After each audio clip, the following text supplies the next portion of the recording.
we extend a very warm welcome to everyone here.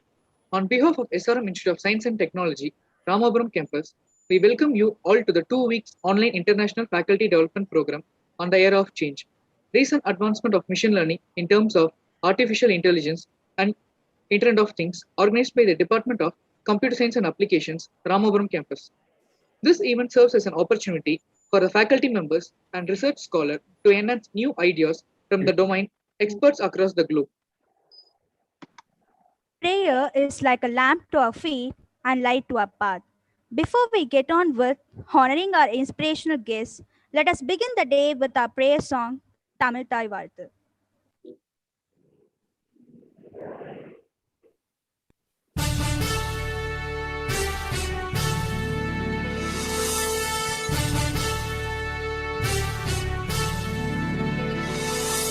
நீராறும் கடலுடுத்த நிலமடந்தை கெழிலொழுகும் சீராறும் மதனமென திகழ்வரத கண்டனிதில் தெக்கணமும் அதில் சிறந்த திராவிடனல் திருநாடும் தக்க சிறு திரை நுதலும் தரித்தனரும் திலகமுமே திலக வாசனை போல் அனைத்துலகும் இன்பமுற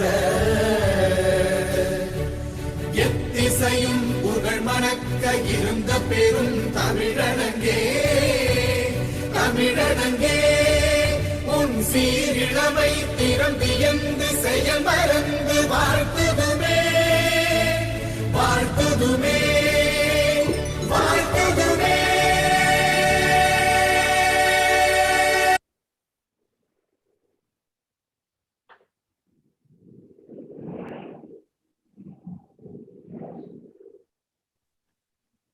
Small cheer and great welcome makes a merry feast. Welcome the challenges, look for the opportunities, every situation to learn and grow with new technologies. Now, I would like to invite our respected Vice Principal, Admin, College of Science and Humanities, Ramapuram campus, and Head of Department of Computer Science and Applications to deliver the welcome address for the event. Please, sir. Excellencies, distinguished delegates, ladies and gentlemen, a pleasant morning to one and all.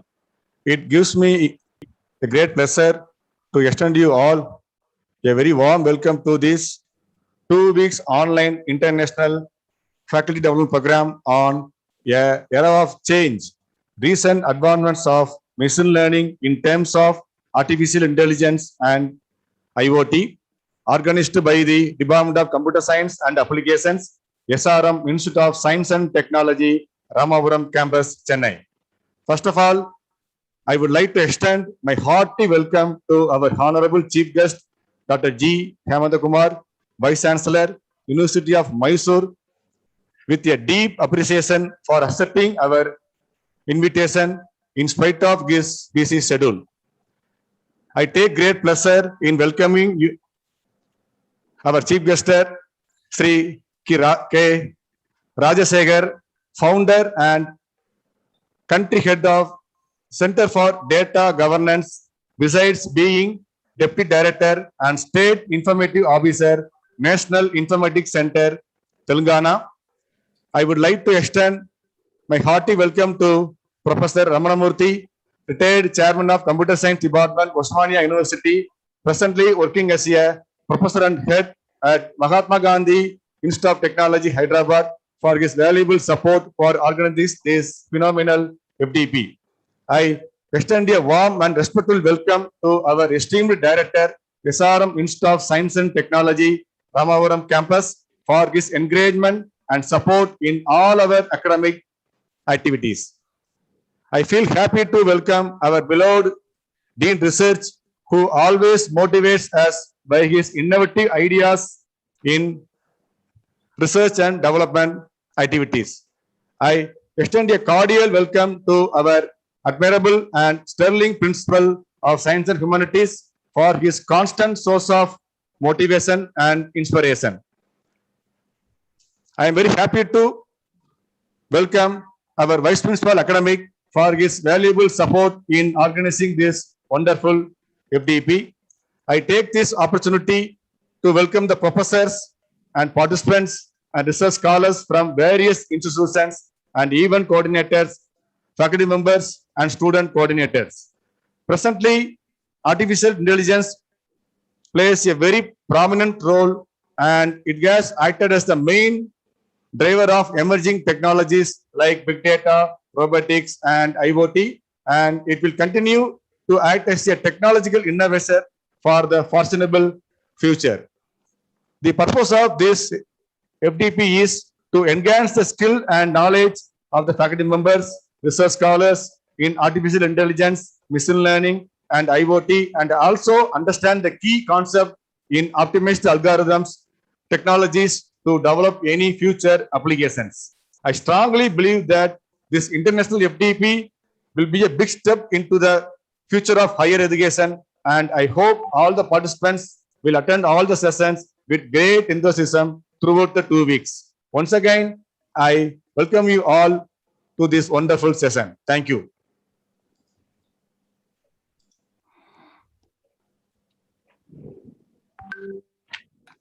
Now, I would like to invite our FTP coordinator to introduce our chief guest. Please, ma'am. Thank you, Nitya. I am really fortunate to introduce Professor Hemanta Kumar, Vice Chancellor of University of Mysore. Professor Hemanta Kumar was born in Mysore, Karnataka in the year 1959. He was awarded his doctorate degree from the University of Mysore in the year 1997. He has published more than 448 research papers in the national and international peer-reviewed journals and presented more than 150 research papers in national and international conferences. He has over 1,446 scientific citations and H-Index 24 for his research contribution as of now. He has successfully guided 20 candidates for PhD degree, and currently 8 students are working towards research degree. He has sanctioned major research projects by DST, AICTE, UGC, and DEPT, and also international collaborative research projects to the tune of more than 5 crores. He has been a life member in the scientific society like ISTE, CSI, IAPR. In the view of his academic excellence, he was awarded the Millennium Plaque Honor by Indian Science Congress Association in the year 2018. He has been very successful in designing and running the joint MOU programs between China, University of Mysore, and generating funds to the tune of 10 crores. Research collaboration with University of Barcelona towards enhancing quality assurance management and benchmarking strategies in Indian University, research collaboration with Chinese Academy of Science, Belgium. He has served as the chairman of Department of Computer Science for 9 years. He was the chief coordinator of Vigyan Bhavan from the year 2009, coordinator of Information Communication Division, coordinator of Chinese program from 2008, coordinator of e-governance for a 5 crore project, and coordinator of high performance computing for 5 crore project. Professor Hemanta Kumar has visited several countries as a part of academic exchange and research collaboration on invitation to Italy, Sudan, Russia, China, UAE, and Italy. Thank you, sir. Now the forum is yours, sir. Please, sir. Thank you very much for the nice introduction, which is very lengthy, which is not necessary. Anyway, I'm very happy to associate with this program that is organized by Ramapuram SRM Institute and also the SRM Institute of Science and Technology, and also the college, the campus is the College of Science and Humanities and the Department of Computer Science. There are many persons here. One is Professor Rashekar and the Vice Principal, and Dileepan, Professor Ramanamurthy, and Director of the Institute, and all other colleagues and researchers who are online here. So I'm very happy that this department is working out 2 weeks international faculty development program. The era of change, that is recent advancements, of machine learning in terms of AI and IoT. So which is the relevant topic in the pandemic. Many teachers are need to have what we call some recharge. You are doing this program for 15 days. And first of all, I'm very happy to inaugurate this program very happily and let it have a success. The first point. Second is this era of change. So we are seeing, we are what we call observing how what we call we are adopting our technology during this pandemic. So most of them were not liking to use this what we call the computers for teaching. Now almost all teachers are ready to use and all the students are ready to use, especially in the rural areas. Though what we call they are not reachable with an internet, they are also what we call ready to accept it because it was immutable. So some what we call this natural calamity made us to use all this technology. Once upon a time, when we were the students or teachers in 1986, this AA subject was there, and also machine learning was also there. So we used to study at the theory level because there was no what we call sophisticated processors which can process. Today it has been realized, come to every part of our life. AI is every part of our life after what we call 25 years because we have the processors which can process very fast and give the data. The basic thing is under this artificial intelligence or IoT, whatever it is, we need to get the output very quickly where the processor should be very fast. So once upon a time, we used to study expert system. This expert system, when you feed the data, that result was coming after 2 days. So it was not what we call feasible at that time. At that time, though we studied AI subject, we kept it as a theory subject only. We didn't make it as much practical. Now it has been what we call realized by the public because we have the fast processors which can run what we call the computations in a very faster way. So that's how this AI and other area of the subjects has been what we call taken a vast what we call popularity because of our hardware innovations. So now we have the main component of computer science is always automation. So we want to automate the entire world. That is the concept of the computer. Previously, we had what we call very big computers, which was processing only data processing. Now, it is not the function, it is what we call the automation. Automation means we have to replace every individual by the computer. So it was the main concept of computer science. Now, the automation mainly involves a sort of learning because without learning, you cannot make what we call any machine intelligent. So if you want to make machine intelligent, you have to make what we call learning. That learning process is called as what we call machine learning. So I have got large amount of data. I got some domain knowledge of a doctor. I want to make the doctor, I want to make my computer as a doctor. So what I had to do? I had to do what we call a lot of data to be inside, and also I had to put some algorithms where it can learn based on the different cases. So we need to make a machine to learn, then only what we call the machine will become intelligent. So that is what the artificial intelligence is. Very simple meaning. Artificial intelligence means you are putting what we call intelligence. You are increasing the intelligence of the machine. Means it can take its own decision. How the decision it can take? Because it has to learn. So for simple small child, if you show what we call this is the red flower, it identifies. Second day when it sees the red bus, it identifies as red bus. But it's natural intelligence. Naturally, child has learned. So naturally, when we see something after that, our nature already automatically imbibed in our what we call brain cells, it has captures and what we call learns by itself. Whereas in machine, I had to give different sets of data. I had to make what we call the machine to learn. I got some set of alphabets. A set of alphabets are need to be learned by machine. How it is possible? Take every data, put it as a matrix, and that matrix has made to learn. For A, I can write it for 10 times. B, I can write it for 10 times in different styles. And so I have to put it into the data. When I give some number, say, some alphabet, say X, it should be able to identify.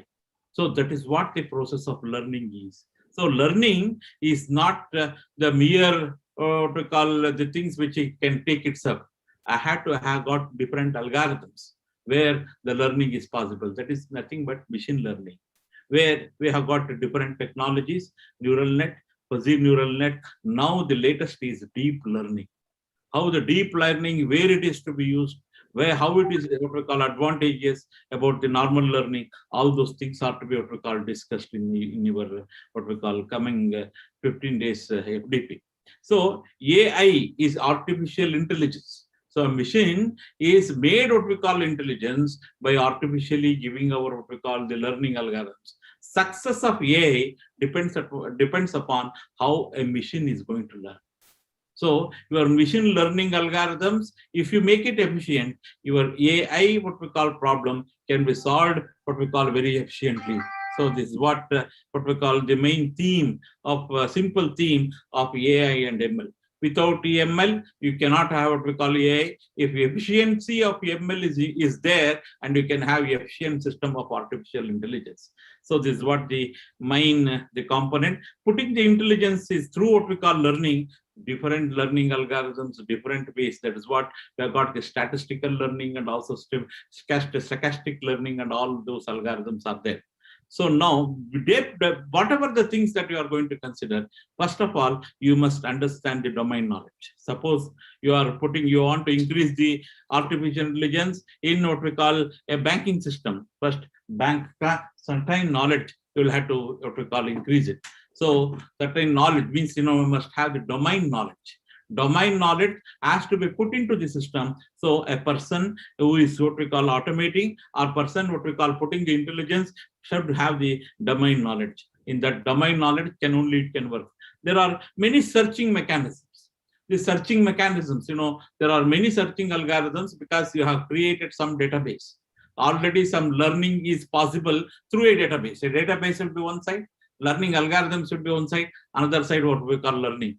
If the database is properly arranged, I have to select them data and give to the system. Therefore, the searching algorithms are also very, very important under what we call AI system when you design. On the other part, we have got IoT is also one of the components of your what we call your FDP. IoT is the Internet of Things. It is device operated. A device can be operated by machine. The machine has learned by itself. This ML and also IoT, if it is connected. So definitely you will have a better IoT. So this better IoT is many examples of the smart home, and also agricultural applications, where the hardware is operated through what we call your learning, where automatically you were sending some signal, that signal was operating the device. Now, intelligently sent the machine. You have got different components. So this tank is full. That tank is full. Automatically, what we call the thing signal will come to the machine. Automatically, it sends a signal to switch off the what we call motor switch. So this is what the IoT, smartphones, and also smart homes, and also agricultural applications, and many of the things. Wherever you want, you can have what we call this the IoT. So now the latest technology, where using AI and machine learning through IoT, definitely you can create a good system. So you're all the teachers who are all attending this program. These teachers can have some what we call motivation, use this system, and how it will be successful, because you teachers have got the more efficient power with you, because many students are with you. Many students, you can give your thinking, your ideas as a project to the students. Definitely students, youngsters will definitely implement it and definitely think about it. So this, if this country, if it has to move with research only. Don't think that your student has got the appointment in some good company. It is not the end. Because tomorrow, if it is to be what we call continued, your subject should have good amount of research. Good amount of research. Today we are enjoying all this facility because somebody has done research long 30 years and still we are using it. Therefore, make your students, at least 10% of the students will go for R&D, will work for all these things. All the topics that is being what we call used here, really it will make India further what we call one of the best India. That is what we call now the Pradhani ji has told, make in India. So all the components which are importing, we have to make ourselves. Therefore, you have to motivate your students. Whatever the component that we are buying from the outside, it can be generated by itself. So you teachers can motivate your own what we call students by having all these topics. So once upon a time, now I'm in Hyderabad today actually, what we call your teacher has told me to inaugurate, but somehow I made a time what we call to inaugurate these things. That is how what we call the technology has been improved. So I wish that all the 15 days, the program, different resource persons are there. So all the resource persons will definitely give you a good knowledge. Don't stop after 15 days. I'm telling, I'm addressing all the teachers and all other researchers who are here. Implement these concepts in your area of research. AI can be implemented in any area of research. Machine learning can be implemented in any area of research. That you have to think. So just it is not 15 days course, not the end of it. It is the beginning of your what we call the actual research. Motivate the students and do well. And this type of program are very much essential for the teachers and also researchers. I wish you all the best to all our teachers and also researchers who are here. Make use of this FDP conducted by SRM program. I congratulate all the organizers who are here for excellently what we call doing this. Thank you very much.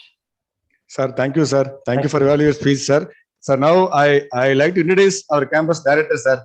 Yeah, please. Director V. Subbiya Bharati, sir. Sir, please, sir. Namaste. Yes, sir. Namaste. Namaste. Thank you very much, sir, for your valuable inaugural address. Thank you very much. Thank you. Thank you. We are very much honored, sir. That's why I cut short by 15 minutes. And next our Dean, sir, Dr. C. Sundar, sir. Very good morning, Professor Ji. Namaste. Namaste. You are fortunate enough you are with us today, sir. Thank you very much for sparing your valuable time with us, sir. Thank you very much. All the best to you. Congratulations Thank you, to all the organizers. Thank you, sir. So next our Dean Research, sir, Dr. Mangalavati, sir. He is very Good morning. Good morning, Honorable Vice Chancellor, sir. Namaste. It's pleasure meeting you through the technology. Yeah. Thank you very much. And you are the Dean Research. You are the Yes. of this thing to continue. Yes, sir. Yes, Yes. sir. And now our Vice Principal Academics, sir, Dr. A. Ashokan, sir. Very good morning, sir. We are very proud and honored to be with you, sir, this Thank today you. morning. Very thank you. Thanks a lot, sir. Thank you. Thank you, sir. Thank you for your valuable All the best to you. narrative, sir. Thank you, sir. Thank you, sir. Okay, I'm leaving now. Thank you. Thank you, sir. Thank Thank you. Sudha, madam, please let us start, madam. Thank you, sir, for motivating us and sharing your wonderful thoughts. Now, I would like to invite our esteemed Vice Principal, Academics, College of Science and Humanities, Ramapuram campus, to deliver the felicitation address. Please, sir. The most respected and beloved our director, the most respected beloved our Dean Research, the most respected beloved our principal, and the most respected honorable chief guest for the day, and most respected our Vice Principal Administration, head of the department of MCA department, and respected our faculty members, and my dear all participants from different institutions all over, throughout India. Very good morning to one and all present here. I'm very happy that this MCA department is organizing the 2 weeks faculty development program on this AI and IoT. And this faculty development program is close to my heart, and it's my purpose also that. So I'm always insisting, emphasizing this faculty development program to be attended by every faculty as part of this lifelong self-learning. I also request our department people not only conducting the faculty development program on the subject, as well as I request to conduct the faculty development program on pedagogy, as well as this faculty development program on administrative, developing the administrative skills, developing the managerial and leadership qualities also. So as a teacher, not only we are very strong and having a deep understanding about the subject is not only sufficient to carry out your teaching career for next 15 to 20 years, it is also parallelly, it is important to develop your own administrative skills and managerial skills and leadership qualities along with your pedagogical skills, very, very important. So if you want to be a highly successful teacher throughout your career. So I wish every participant to be highly successful in their teaching competency and teaching career and developing their leadership qualities. Thank you very much, sir. Thank you. Thank you, sir, for a motivational speech. Now I would like to invite our honored principal of Science and Humanities, Ramapuram campus, to provoke us with his optimistic expression of thoughts. We request you, sir, to deliver the felicitation address. Respected guest of the day, Professor Dr. Hemanta Kumar Ji, Vice Chancellor, University of Mysore. Respected and beloved Director Sir, SRM Group of Institution, Ramapuram campus. Beloved Dean Research Sir, SRM Group of Institution, Ramapuram and Trichy campus. Respected Head of the Department and FDP Convener, Dr. Dileepan. Beloved Vice Principal Academic, SRM Institute of Science and Technology, College of Science and Humanities. Distinguished participants from India and abroad, and very happy morning to all. It's my pleasure and privilege to part of this 2 weeks faculty development program. The topic, era of change, recent advancement of machine learning in terms of artificial intelligence and Internet of Things. So as you know that SRM IST Ramapuram campus, College of Science and Humanities will conduct a lot of program towards the faculty as well as the student community. So we intend that the faculty ought to be update and upgrade themselves to face the student very confidently and very boldly. So all the department organizing a faculty development program, it's a kind of a refresher program to our faculty. So now we slowly migrating to organizing program to the national relevance to the international relevance. So at this juncture, I congratulate the Department of Computer Science and Application, MCA, organizing the International Faculty Development Program. So participants having India as well as the foreign nationals. So machines are learning very fast, machines are intelligent, and machines are very smart enough to take a decision. So previously, a machine-human interaction is more. So machines learn and they send the data to the human interface, and the human will take a decision finally. But now, so machines to machines communication and machines to machines interaction is happening. Even machines are themselves taking a final decision. So that type of advancement of technology is happening. The topic itself very impressive. They have taken the topic with the need of the hour. The next emerging area of technology is AI and IoT. So now, as you know that in the global level, in machines around 220 billion devices are interconnected, and they are transmitting the data each one among. And we can hear about all smartness: smartphone, smart television, smart fridge, smart car, smart machines, everything we are hearing about the smart. So now they are collecting the data, they are transmitting the data, they are understanding the environment, and they are adjust according to the environment, and they are also taking a decision about the future.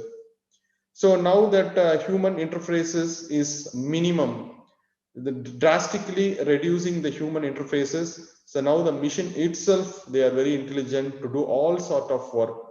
If the same thing is continue, if a machine itself will take the decision, and if the machine itself will develop the future technology, then you can imagine the competitiveness and the endanger faced by the humans.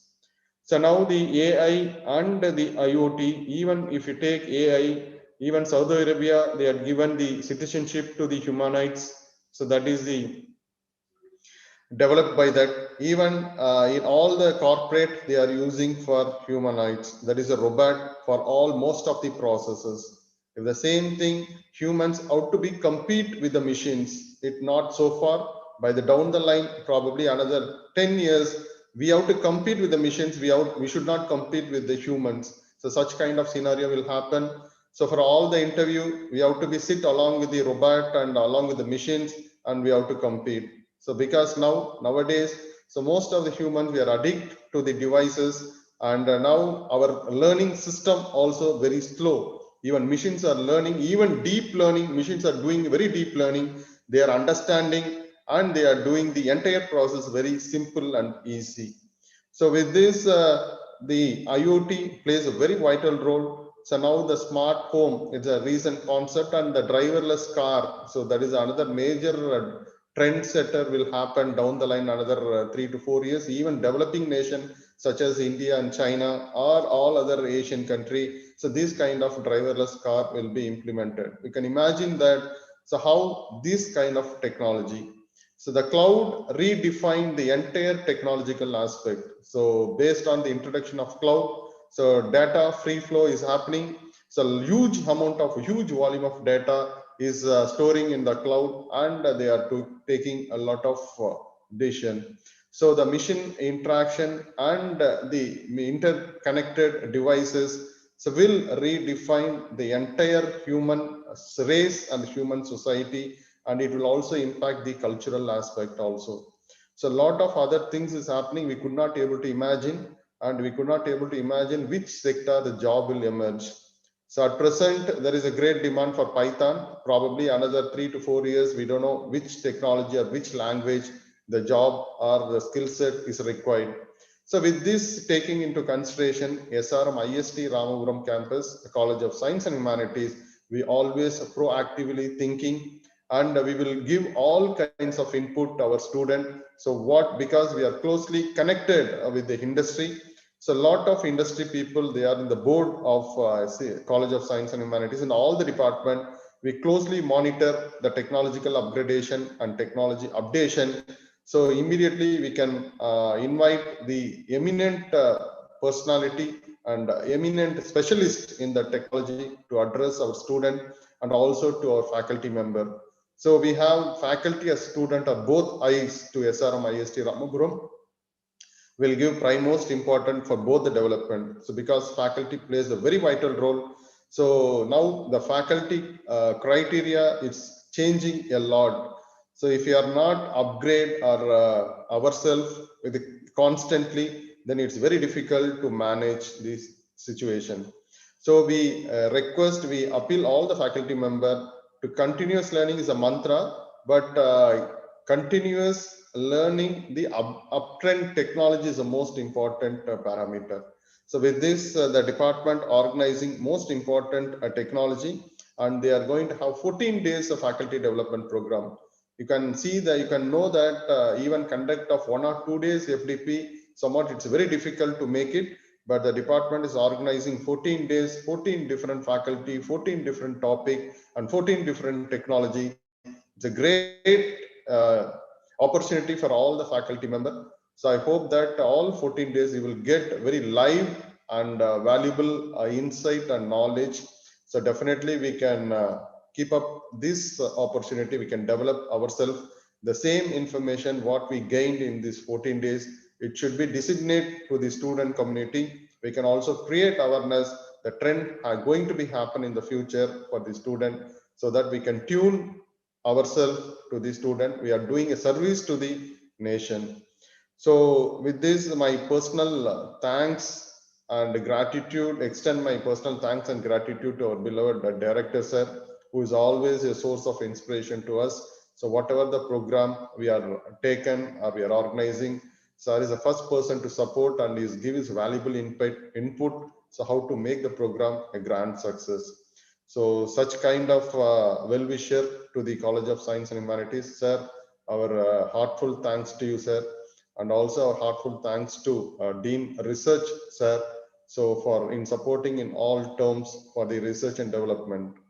So my personal appreciation and thanks to all the participants who are going to spend our next 14 days. So with this faculty development program organizing by College of Science and Humanities, Ramapuram campus. So my best wishes to the organizer. Thank you one and all. Thanks for the opportunity. Thank you, sir, for your inspiring speech. Now, I would like to invite our Honored Dean Research, SRM IST, Ramapuram campus, to felicitate us with his positive view of thoughts. We request you, sir, to deliver this special address. Please, sir. Thank you. Good morning to all.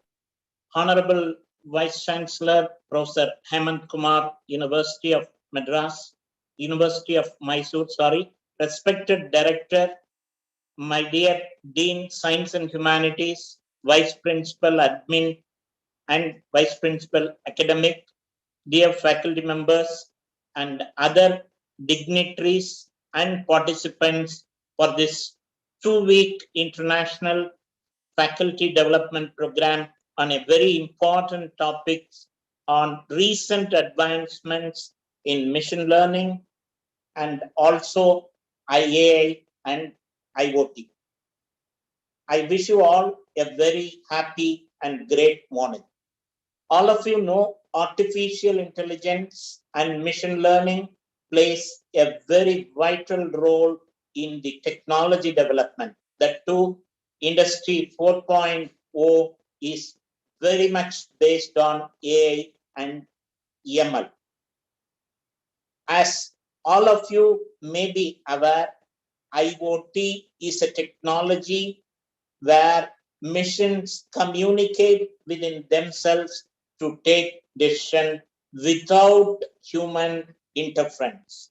Oh, I hope this 2 weeks program will give a deep understanding of the subject in AI, ML, and also IoT. My humble request and suggestion to all the faculty members who are participating in this FDP, whatever you are learning, kindly transfer the knowledge to our students who are the future of our country and also future of our technology development. I like to thank the Department of Computer Science and very specifically the faculty members of MCA and head MCA, Dr. Dilipan, for organizing this wonderful program for the faculty members with an excellent experts from various parts of the world, which will be very useful for all the participants. I wish you all a very happy and great morning. Thank you very much.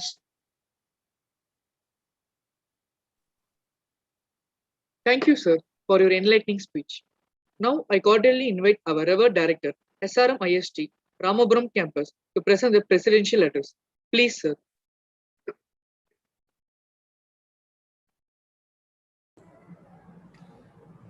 Very good morning to all of you.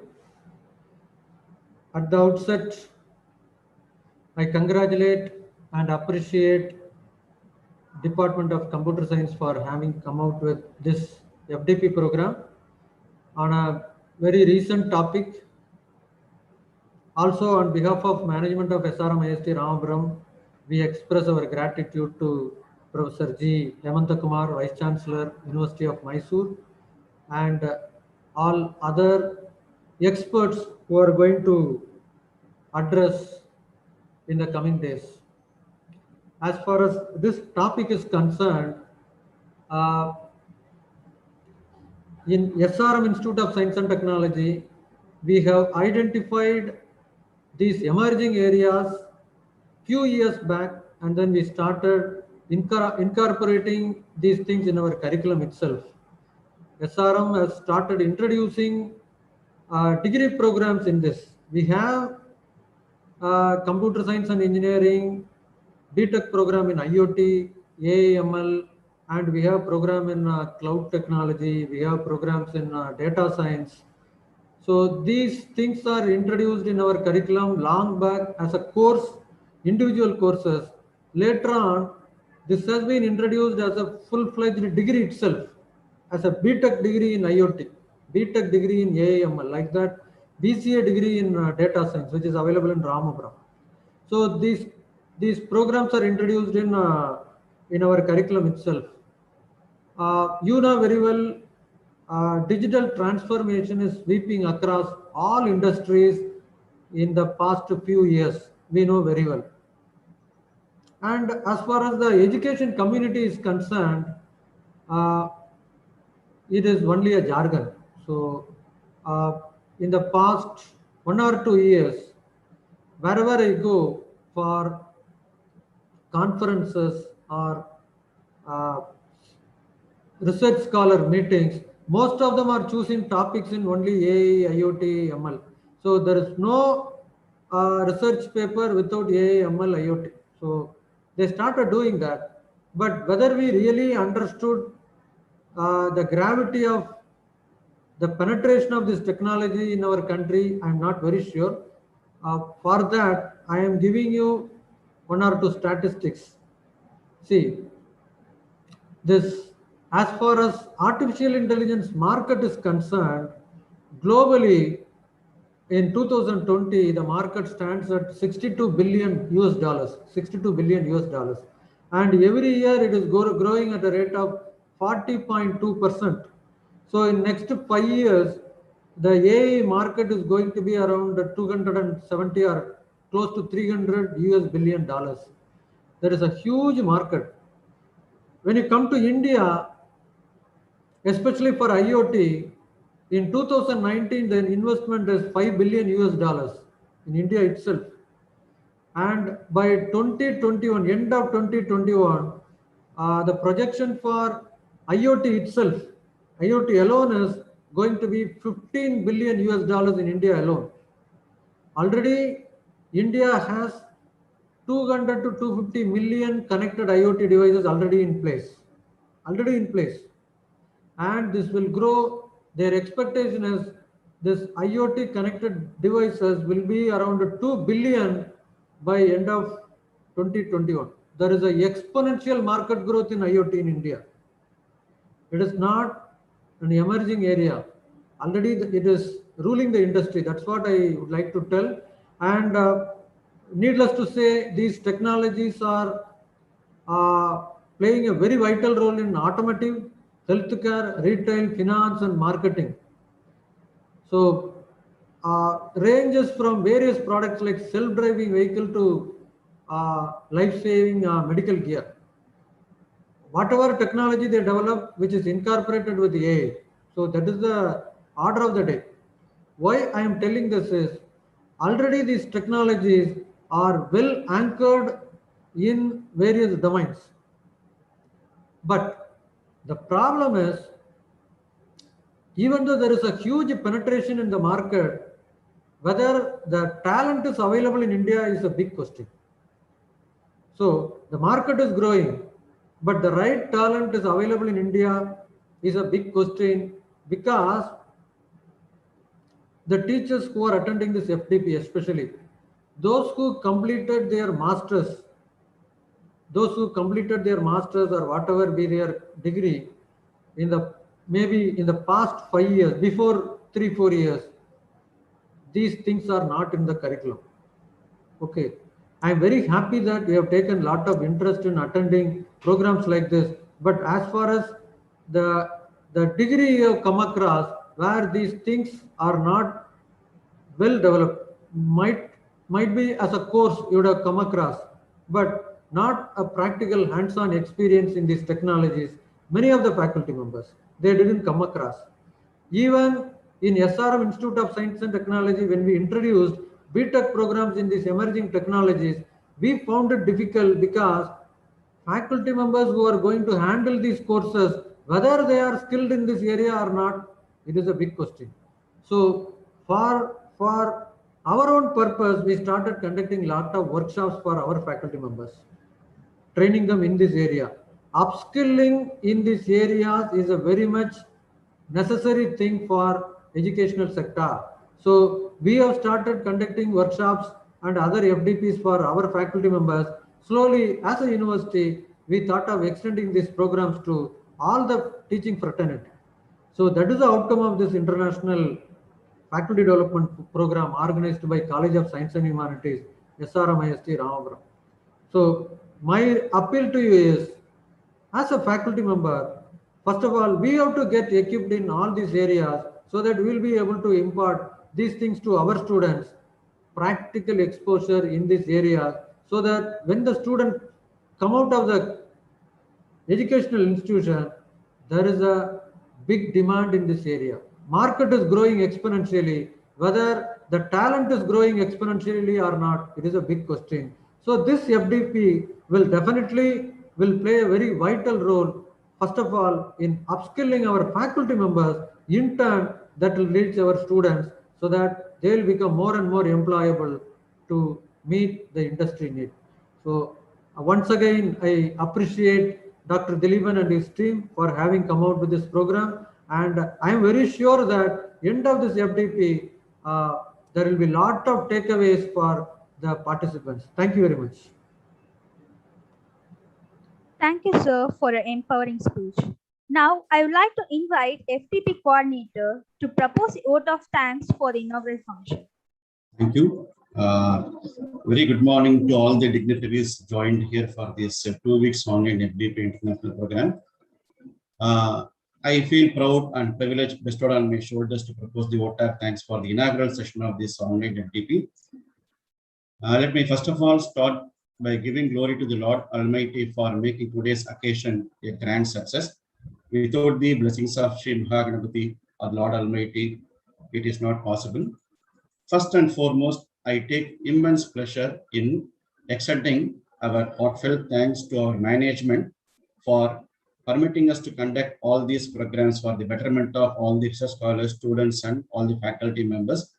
Without their support, it would have been a distant dream for us to conduct all these events. I thank the management for permitting us to conduct these events. Thank you. We are grateful to the chief guest of today's function, Professor Dr. Hemant Kumar, Vice Chancellor of University of Mysore, who has accepted our invitation despite his busy schedule and for delivering an inaugural address. We have been fortunate enough to have such a wonderful person, the right person to inaugurate this wonderful event. We are actually thankful. Thank you, sir. It is indeed a fact that you kept the audience spellbound with your blessings and all the advices. We will definitely take your advices so that the budding engineers, budding professionals will take part in R&D in the forthcoming years so that the India will become the superpower in near future. Thank you, sir. Our entire institute is thankful to you for your precious, for your gracious precious and your golden time. Thank you, sir. I express our heartfelt thanks to our director, Dr. Subhaya Bharati, sir, SRM Rama Matrici campus, for his valuable contribution.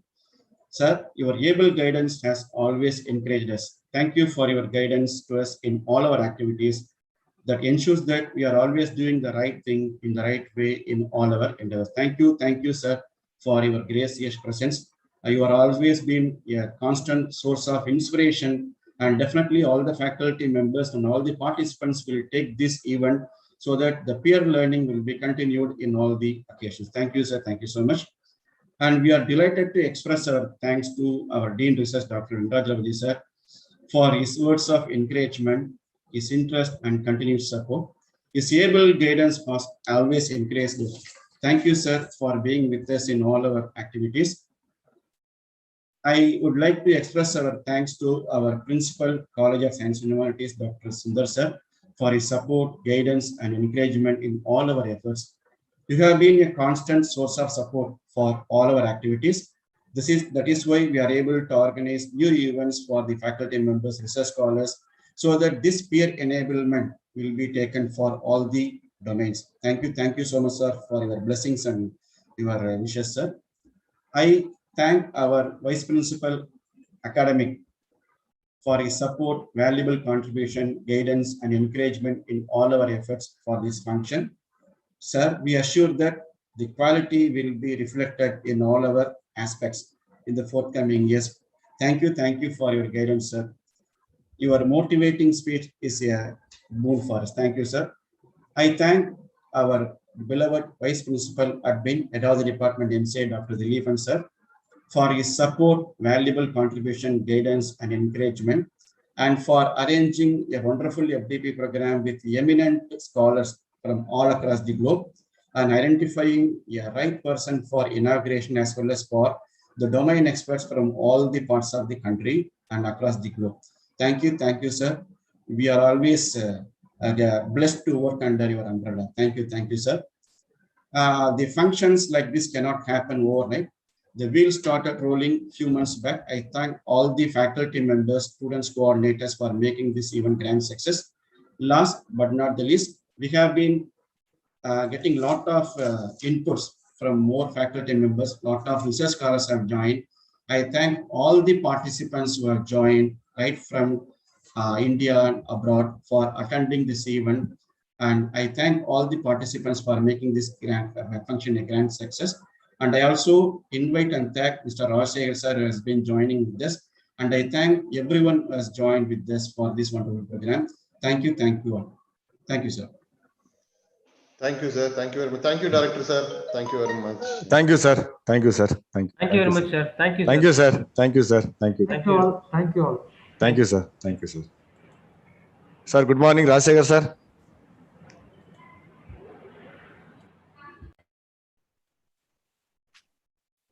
Sir, good morning, sir. Rajshekhar, sir.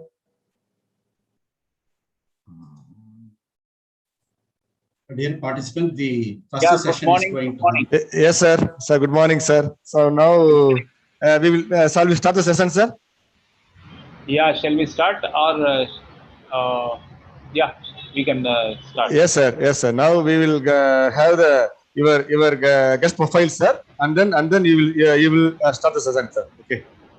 Yeah. Meanwhile, Yes, I'll sir. share the screen. Yes. Madam, Sudha, madam. Yes, sir. You please read the start profile. Okay, sir. Now I invite Mrs. Kanchana, Assistant Professor, MCA Department, to introduce our chief guest.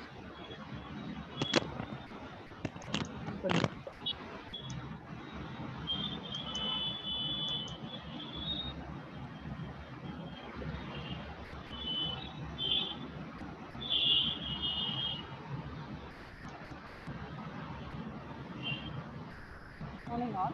It is my honor to introduce today's chief guest, Sri K. Rajshekhar, Deputy Director, State Informatics Officer and National Informatics Center, Telangana, India.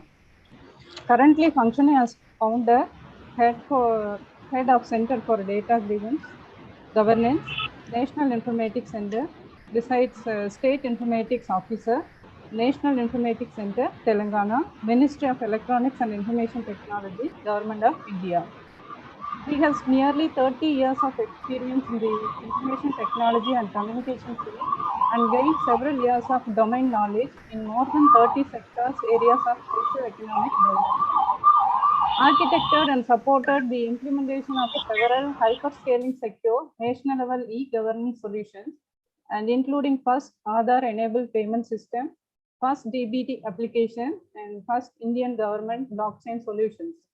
And he has won 45 awards, national and international, for various initiatives in the information technology and communication sector, which includes 3 national e-governance awards by the Department of Administrative Reforms and Public Grievances, Government of India, and the only CTO to receive twice the Digital Transformation Leadership Award for contribution made in the information technology sector. He has authored, published, and presented over 30 research articles in national and international forums, including IEEE and Springer's Journal.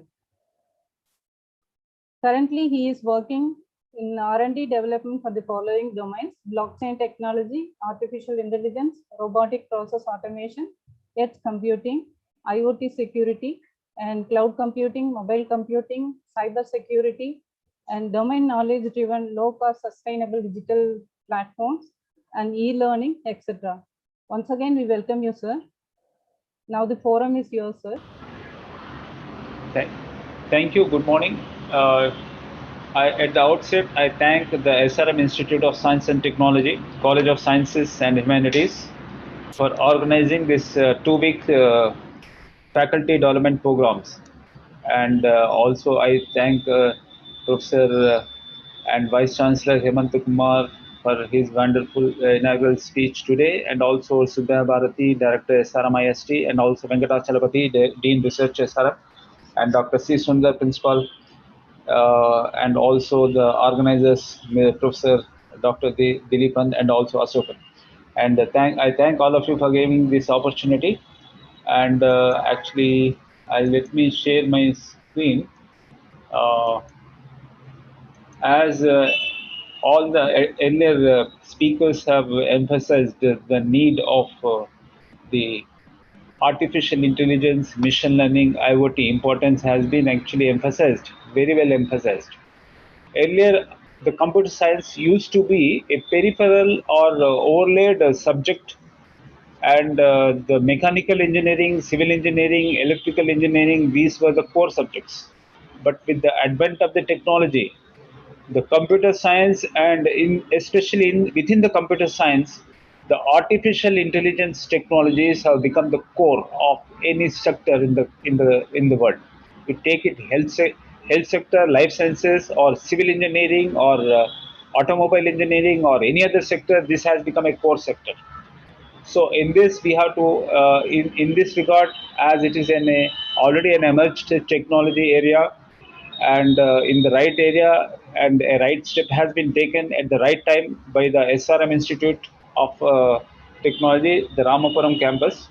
So my slides, are they visible, please?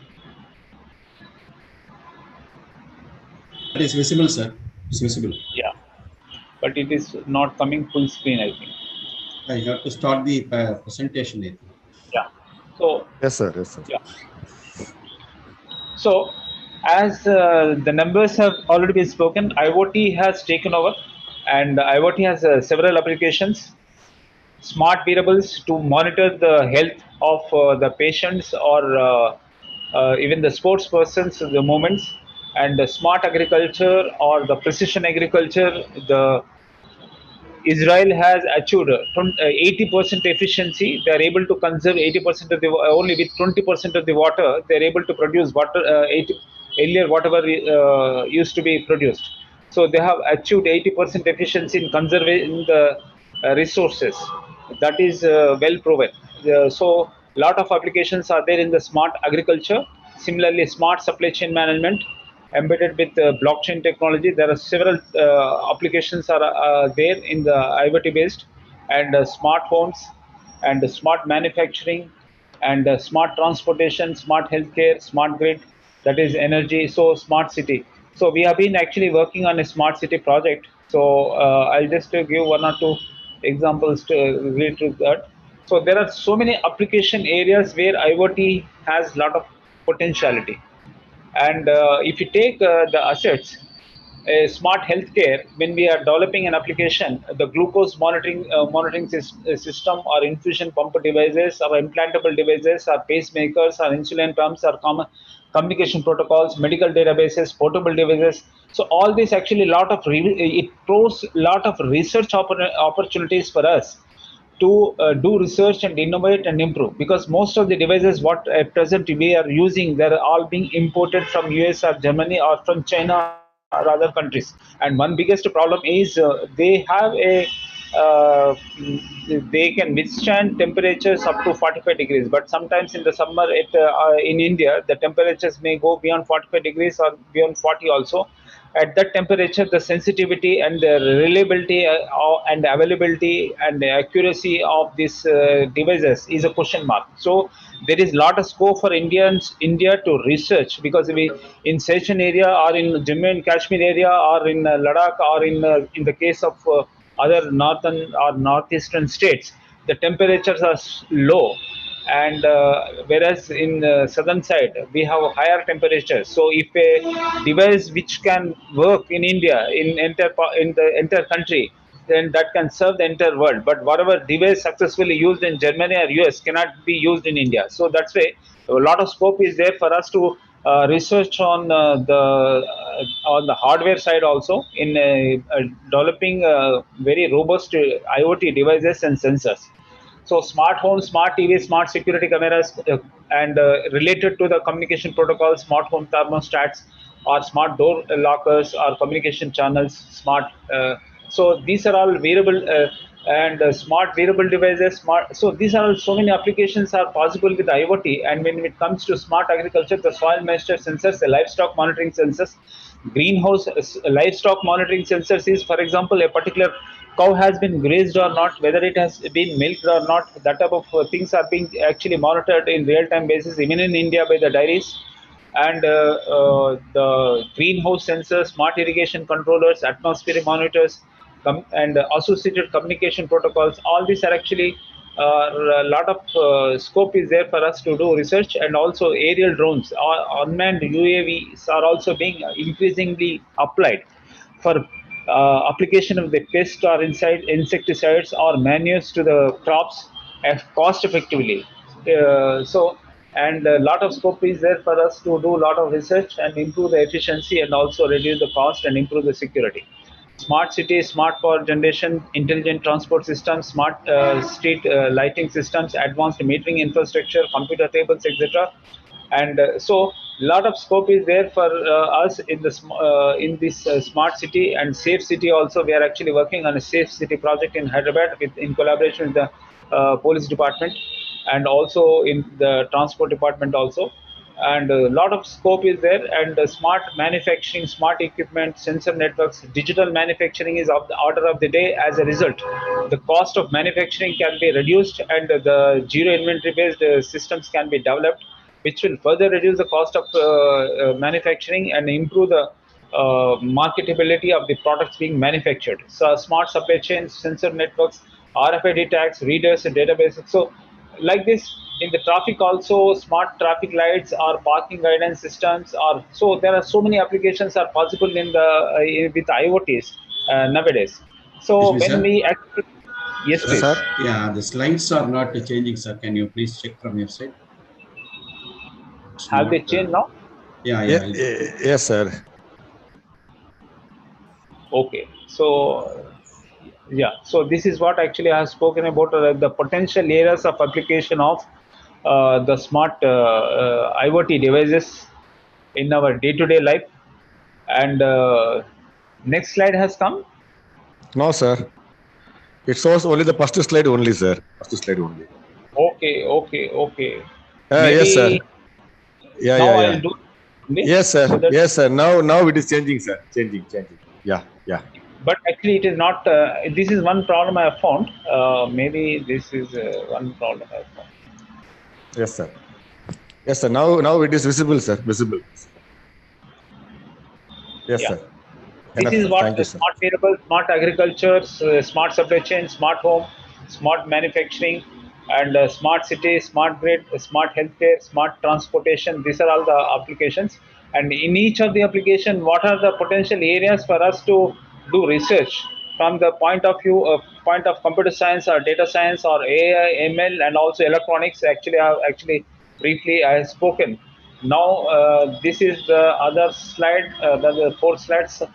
We are actually for developing this. What we have worked out on a publish and subscribe model, so that there can be a standard interface can be there, and we will even a university with a set of students or a college also will be able to contribute, and whatever we contribute can be actually reused by industry or the government or other companies also. So such type of standard IoT based subscribe and consume model actually is need of the hour, and that will conserve lot of efforts also and resources, and provides a lot of opportunities, business opportunities, research opportunities, and academic opportunities also. And for example, if I take the smart lighting system, we have 4 use cases. Street lighting control use case, light service, that is switching on the light, street light, and timer service, when in the evening or in the early morning it has to be switched off. Another is a daylight service, that is to sense the intensity of the daylight, and also traffic service, and the lights are to be on only when there is a traffic based on the IR signals or whatever may be. These are the 4 use cases, and combination of these 4 use cases this way we can have 4 use cases: ABD. For example, light service is A, and B, time service is B, daylight service is C, and traffic service is C. So a combination of use case AB and ABC and ABD. So this way we can define multiple use cases, and based on the core applications, 4 applications. Now, for example, if we have uh, n number of services, we will be able to generate 2 to the power of n minus 1 possible use cases. So that is the potentiality. For example, if we develop 100 services, this many use cases are possible, which are actually can serve the entire world also several times. So that is the potentiality of the developing IoT applications which are autonomous, addressable, secure, so reusable. So that is the potentiality. So a lot of scope is there for us to do research and also monetize in this area. And for example, the typical architecture for smart cities using the IoT will be the government, the environment monitoring, or whether weather or a temperature or wind speed or whatever may be. Then the infrastructure, that is the communication infrastructure, or the power infrastructure, or transport infrastructure, or energy infrastructure. So those infrastructure management and the use and the citizens. So overlay on that layer will be the communication layer. 5G layer is also nowadays 4G and 5G have become a reality nowadays, and so these communication layers, so as to ensure automatic driverless vehicles also, this 5G technology and 6G technology also is very much essential and vital to us to provide real-time alerts and signals, and also take decisions.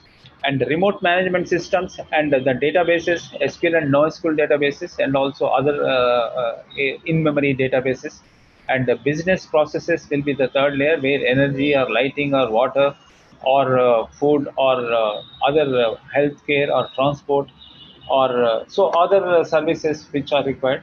So the end consumers, government will be there, utilities will be there, citizens will be there, open data API, and there will be a security. All these layers are to be secure, and scalable, and also should conform to the protocols and also the government orders and GOs.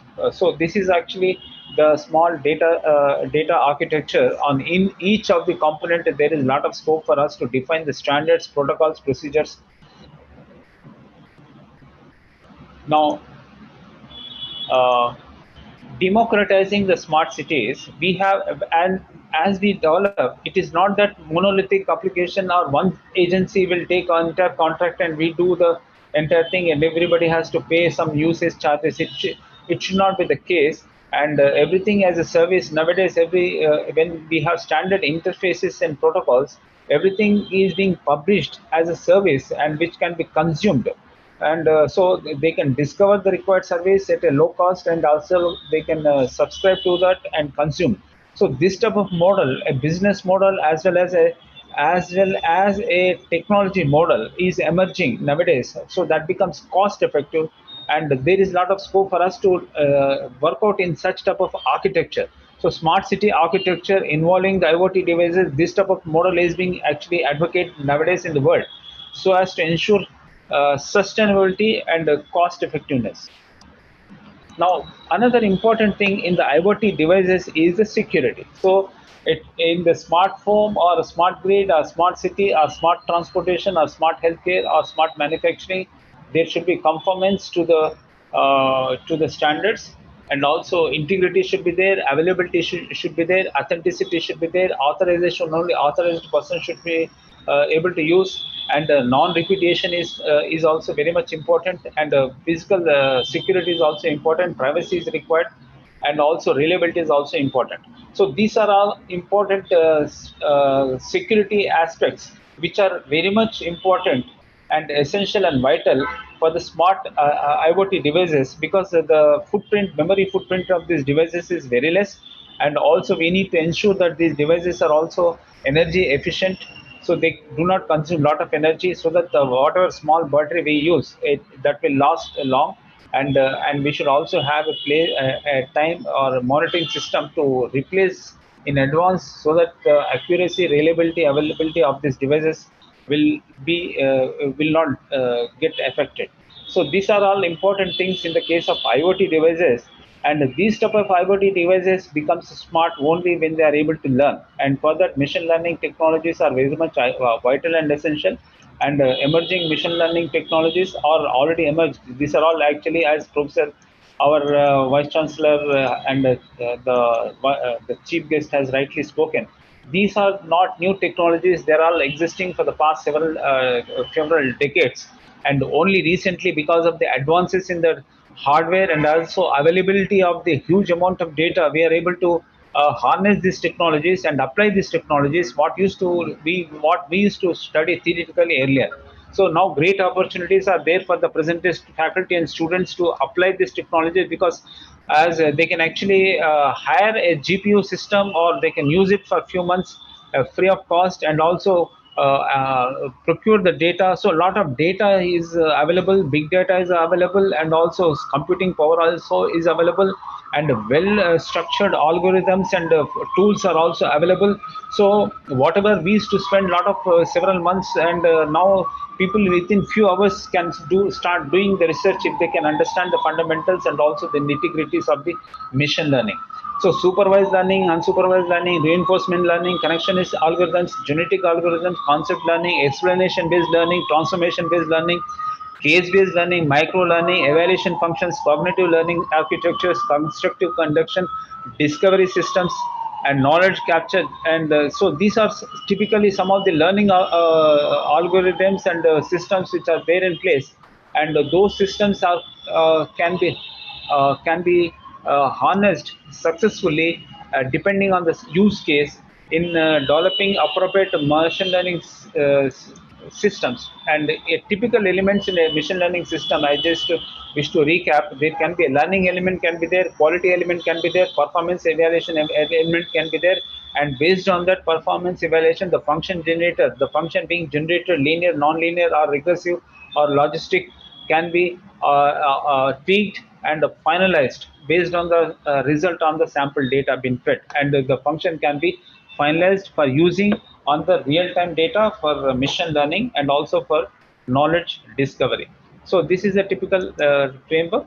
Now, there are function representation in machine learning systems are typical function representation, numerical function, linear regression, neural networks, support vector mission, symbolic functions, decision trees, rules in proposition logic, rules in first order predicate logic, instance based functions, nearest neighborhood functions, case based learning systems, probabilistic graphical models, naive based or Bayesian networks, hidden Markov models, probabilistic context free grammars, and Markov networks. So these are all some of the numerical statistical and stochastic and mathematical algebraic functions which are being used for representation of the knowledge in the machine learning systems.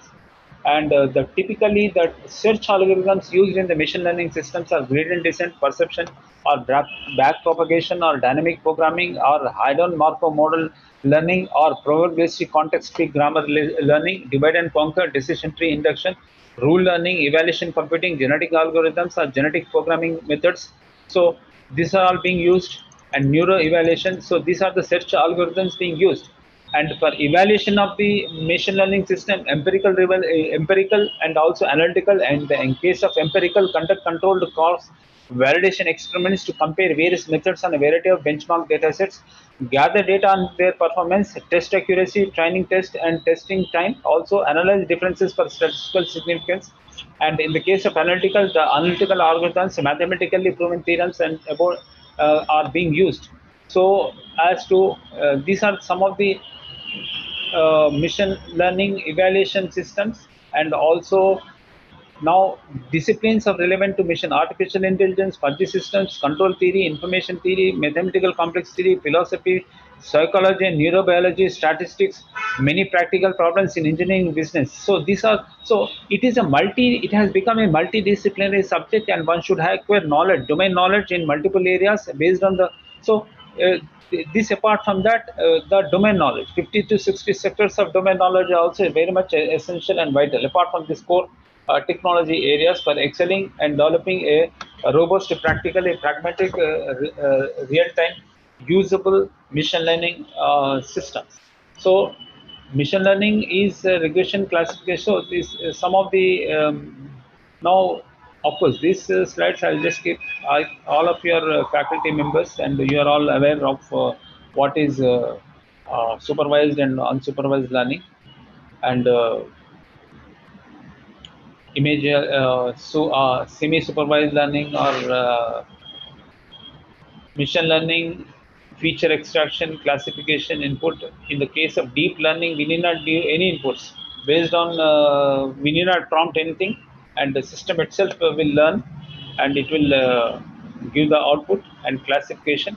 And neural networks, these are actually the developments in the neural networks and also the systems which are available, the cloud-based neural networking frameworks. And so these technologies have actually facilitated a lot of things which are hitherto not possible, not imaginable. So driverless vehicles or real-time translation, or you're actually commanding your Wi-Fi system or music system to play a particular song. Alexa, you play this song of the so-and-so movie, etc. These are all possible. Natural language processing is possible. All these actually have become a reality because of the deep learning neural networks advances in this area. Now, as everybody has actually spoken about the driverless cars, so these driverless cars have become a reality, and because of this deep neural network advances in the deep neural networking technologies, and also advances in the computation and also the communication also, because for a driverless vehicle to move on a vehicle on a street in real time, 5G and 6G networks are vital and essential. Otherwise, it is very difficult. So now I'll just will discuss some of the tools which are actually available nowadays for machine learning and for doing research and development in the artificial intelligence area. Weka is one tool. Apache Spark machine learning library is one other tool. Rapid Miner, H2O AI, Shogun, K9, Oryx 2, Apache Mohawk, PyTorch, TensorFlow, Keras. So these are the tools which are available. I have listed the tools which are open source and freely available. So anybody can download these tools and start using. They can start working on the machine learning and AI. TensorFlow toolkit hierarchy. If I example, TensorFlow is predominantly Python library based machine learning toolkit, and this is actually hierarchy, and it can work with a CPU or GPU or TPU or Android based system. And TensorFlow core flow is on C++ also, and Python libraries interface is also there. So C++ API is quite low level, and it can improve the speed, whereas Python are a little bit slow because of obvious reasons. Now, actually, with this, one of the potential applications, Disaster Watch actually has been developed. Disaster Watch is wherever there are disasters like fire accidents or earthquakes or other landslides or any such events or some accidents, chemical disasters or industrial accidents all over the world. So this is how actually it will actually map gets updated, and green means earthquake, red means flood or blue explosion, and dark red hurricane, tornado or bombing. So like this, if all over the world, if any event actually if it takes place, such type of disaster if it occurs, automatically within a few minutes the map gets updated, the world map gets updated. We may be thinking this is actually being developed based on the sensors, real-time sensors, maybe connected to a supercomputer. Based on that, this map gets updated. The GIS system may be there, and also remote sensing system also may be there in place, which updates the map. But actually, this has been developed using low cost. Even students also can develop this type of a disaster watch system. And nowadays, how they have done is, actually they have taken the Twitter peaks. Somebody says earthquake in Mississippi, no damage reported. Somebody has actually they have reported, because in social media, as and when a disaster occurs, they actually update on their WhatsApp or on the social media. They just, so these text messages which are actually being reported are being captured. Based on that, this map is being updated. So what actually has happened is, there is a Twitter On Twitter, people are actually feeding the data.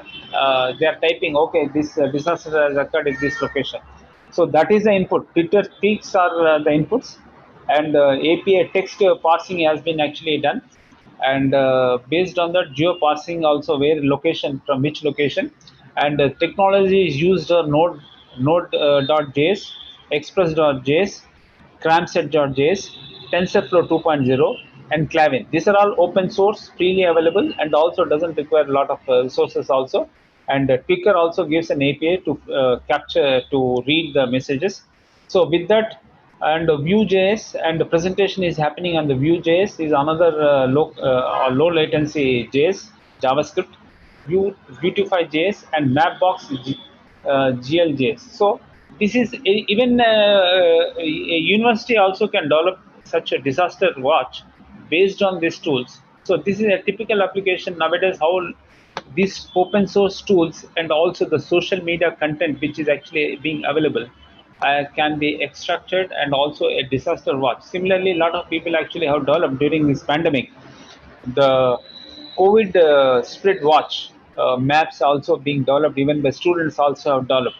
So let us encourage our faculty and also students to develop such type of spatial real-time alert-based systems based on the data which is by web scraping the content available being published in the world. And TensorFlow privacy is another, whatever TensorFlow nowadays, the TensorFlow privacy is also there, which is a open source tool only, but only thing is it ensures confidentiality, privacy of the data, because the data whatever is being fed, the we need so that will ensure, because GDPR has come out with their privacy policy, data protection policy, European GDPR. So compliance is very much required nowadays to ensure the privacy and confidentiality of the person's data. So personally identified information should not be revealed. So TensorFlow, it will mask those type of personal identity information. So this is the latest library which can be used safely. And Vega Explorer is a text processing based toolkit, and which can be used, and also it can generate a lot of graphics also, and it is easily available, and which can be downloaded and explored by our universities and institutions. Shogun is also another machine learning toolbox written in C++, and it facilitates. We have a lot of facilities are available in the Shogun, and the dimensionality reduction algorithms, principal component analysis, and kernel-based principal component analysis, locally linear embedded, Hessian locally linear embedding, and so k nearest neighborhoods, hidden marker. So lot of libraries are in C++ toolkit. This is also available freely for use. Skylearn is another machine learning tool which is also available for free download, and it facilitates classification. And ensemble classifiers are there, k neighbors classifiers are there, SGD classifiers are there, and linear classification, naive based, even stochastic classification of the text data, all that is facilitates. And also regression, also it facilitates regression analysis and dimensionality reduction and clustering. So this way, supervised, it can be used for supervised and unsupervised learning, SkyKit, and a lot of applications are also developed based on the SkyKit. Accord is a .NET framework-based machine learning toolkit. It is also open source and is available. And predominantly, it is actually being used for image processing. For example, if there are several images, and it will actually, based on it can create a mosaic of the images by, because there can be some overlay area, and it will actually detect these overlay areas and create a mosaic of the images, a non-overlapping mosaic of the images. So that is one of the predominant application of this Accord .NET framework-based toolkit, open source toolkit. So if you see, This left side, you can see the right side, there is one structure. In this figure, that structure is absent. So this actually mosaicked and created 2-3 images were combined, and this new image has been created. Mahout is actually linear. Mahout is a learning application, and that too based on the Hadoop distributed data framework based system. And actually, basically, as you know, in the big data, as we cannot vertically increase systems, Hadoop is being used distributed, so that all the data need not flow to a central repository, and we need not store in a big costly system. And in a federated environment, in different systems, where the at the source the data can lie, but still using this Hadoop framework, we can actually extract the data and also do the machine learning in a distributed environment. Further, Mahout is a learning system which is being used extensively, especially for the mathematical and linear regression solutions, because it has a lot of features. And Apache Spark machine learning toolkit is another important toolkit, and it facilitates a data ingestion at a high speed, data cleaning and transformation, model training, test evaluation, and deployment. And data ingestion at high speed, I mean, for example, at a national highway, now this fast tags are being actually affixed to the vehicles. A speedy vehicle, if it has paid a toll fee, they will not be stopped. The toll get opened automatically. So a lot of time can be saved, fuel can be also saved. So this is what is actually the advantage. And this type of systems, Apache Spark machine learning, which is also open source distributed computing based machine learning tool, is being used for such type of real-time applications, for collection of toll fees, or whether to permit a vehicle to move or to stop. So in the real time, a decision is being taken, and RF tag actually is being captured, and based on the RF tag, the history of the vehicle and whether vehicle has been paid the tax or not. In case if it has not paid, then only the gate gets closed, otherwise the gates are automatically opened. And from a speeding vehicle, this has to be detected, and the decision has to be taken in real time in fraction of seconds. So all that is possible and feasible nowadays because of this type of low cost but very effective machine learning tools and AI tools. And Cloudera Oryx is another machine learning tool which also facilitates a lot of, which is also freely available, and it interfaces with the HDFS and Spark streaming, and so Kafka is so. Lot of IoT devices are feeding the data nowadays. The data being fed by a lot of IoT devices can be streamed, and it can be analyzed in real time, and decision can be taken. So the marriage of IoT and big data and machine learning, all these toolkits are facilitating. This type of toolkits are facilitating. So this is it uses Spark ML and also Apache Mahout. And so this is actually overlaid, and it is also a validated product on those Apache based projects. And JavaScript based machine learning tools, simply JavaScript based machine learning tools are also available nowadays. As a result, what is actually happening is you are typing some words, and it will predict what is the next word, and it will prompt, okay, this is the next appropriate word in a sentence. So that those things have become a reality nowadays. We are able to see. So all that has become a reality because of this JavaScript based machine learning tools. And PyTorch is another machine learning tools developed by the Facebook, and for computer vision and natural language processing. A lot of Facebook feeds actually they read, and they actually try to learn and classify the data, and also draw inferences.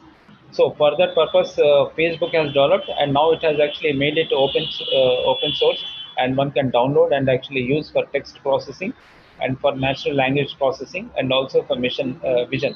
And the images and the video clippings uploaded by the subscribers of Facebook also, it will actually try to understand, classify, and also sometimes if it has to block to ensure conformance, because nowadays recently the government of India has enacted social media IT Act so that this social media companies cannot escape that I am not the author of the content, I am only hosting it. So they have to also responsible, because when they're hosting and disseminating the content, they are also supposed to curate the content. Also they have to censor the content in case if it is actually of not interest in the public interest. So they have to, so this humanly it is not possible very much to test and filter a lot of the content. And another important thing is most of the content sometimes they may write in local languages also. So this is all several challenges are there, and to ensure conformance facing and in a cost-effective manner, we need these tools. They are not they have become essential and vital.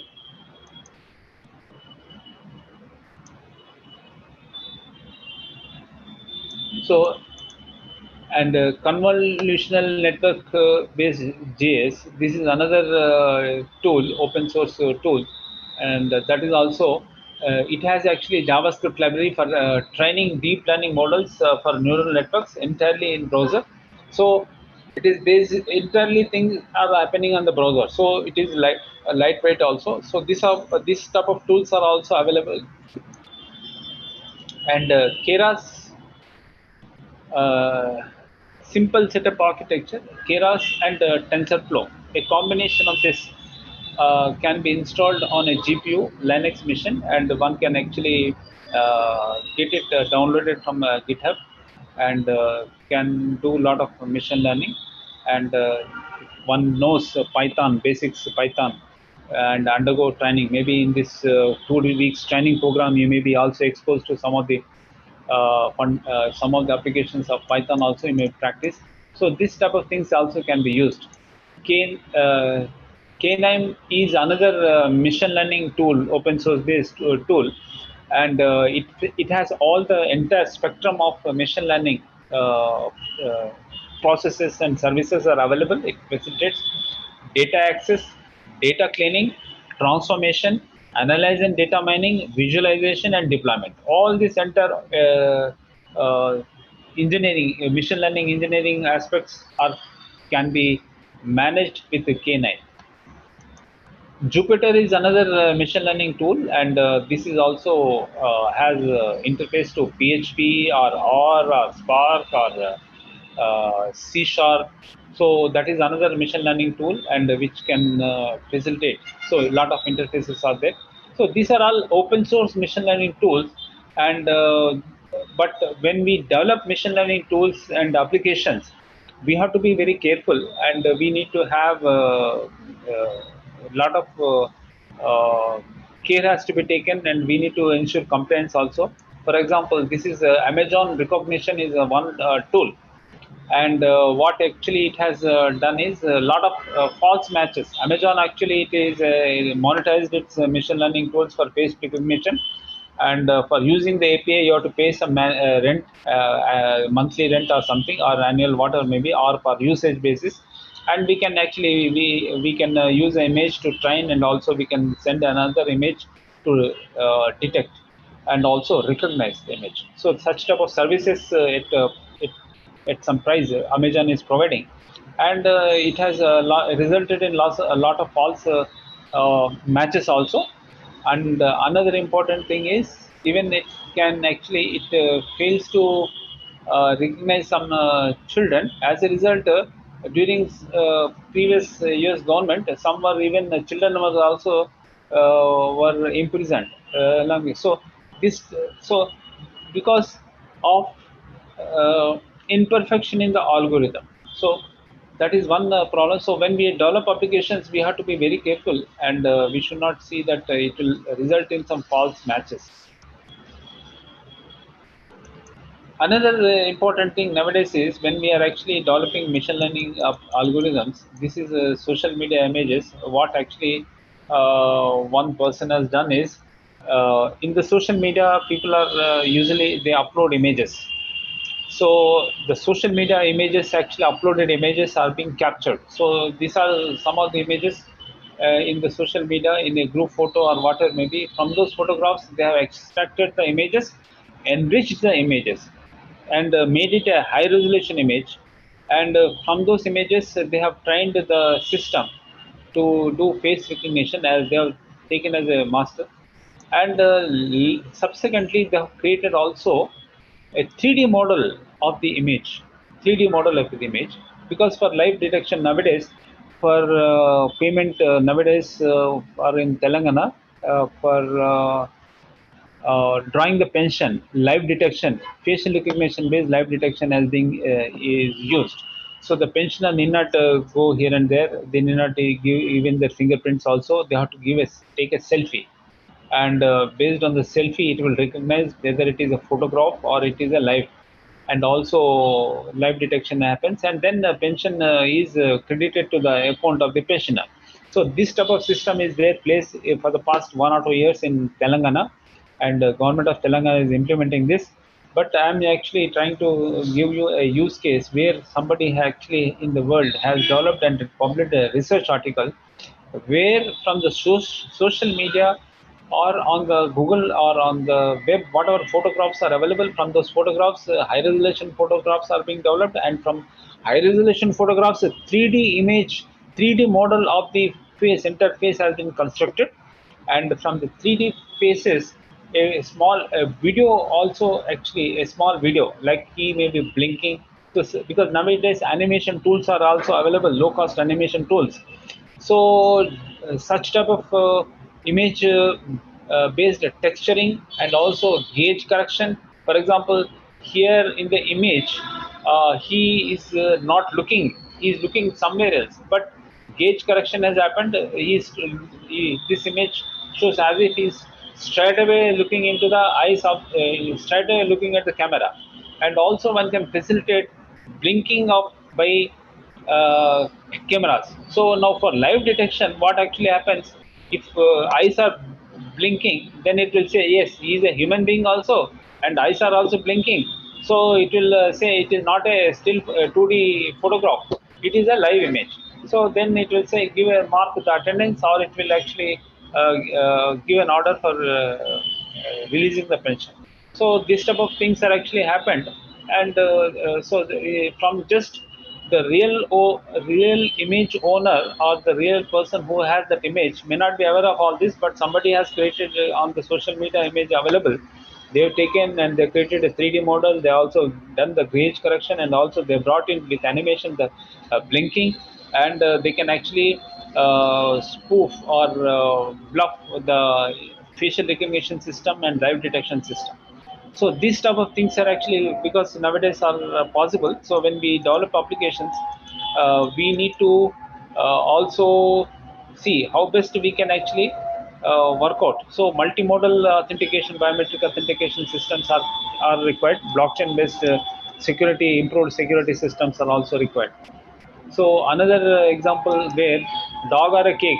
Now this it may not detect whether it is a cake or a dog. So lot of ambiguity is also there in such type of applications.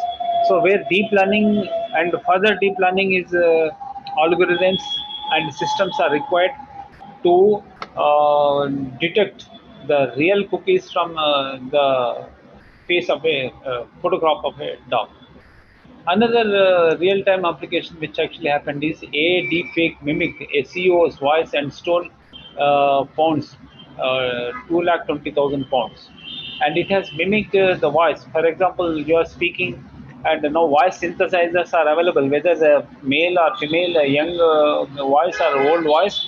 Similarly, the voice, if I take, if based on my voice samples, my voice actually can be synthesized and created. So somebody actually has created a voice of a CEO, and through a phone call has been made, and told them to deposit so and so amount to the so and so amount to the financial manager, and he has deposited. So this type of things are also happening in the world, and deep fakes, lot of fake images and fake social media content are being also created in nowadays. So this is also another big threat nowadays because of this advances in the AI technology. And another ethical issues are also important.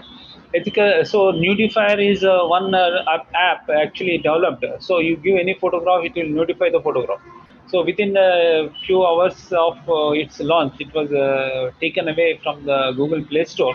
But these some other applications of similar nature also all being developed. So these is when we are developing applications, AI based tools, we have to see that these applications are also are secure, and they are also they will not be algorithms are perfect, like they'll not they will be able to distinguish clearly from a cookie from a dog. And also this type of applications, there should be a detection mechanism, and also ethical issues also are to be taken into consideration while we are educating our students. We have to also sensitize them and alert them on these issues. Another important thing, actually, everybody has spoken about the driverless vehicles, and Tesla is also leading the world in developing driverless vehicles. And self-driving Uber car kills pedestrian in Arizona in March 2018. So the poor pedestrian is actually moving in a vehicle, and the driver is actually watching a TV on mobile. The driver is watching a TV on the mobile, TV show on the mobile, and the vehicle has hit, and the pedestrian was killed. So the problem is with this driverless vehicles. In shadow zones, it cannot detect. This is in a shadow zone. There is a vehicle, but it cannot detect. And somebody, if the vehicle is at a high altitude, driver is at a high altitude, and it may not be able to detect a small bicycle. Another important thing is person is there, a person, another person, a small child in between. So it may not be able to detect. So this is a structure, and this is a human being.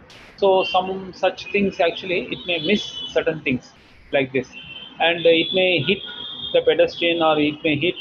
So we need to improve the algorithms and systems, and the present day driverless vehicles have some of these drawbacks.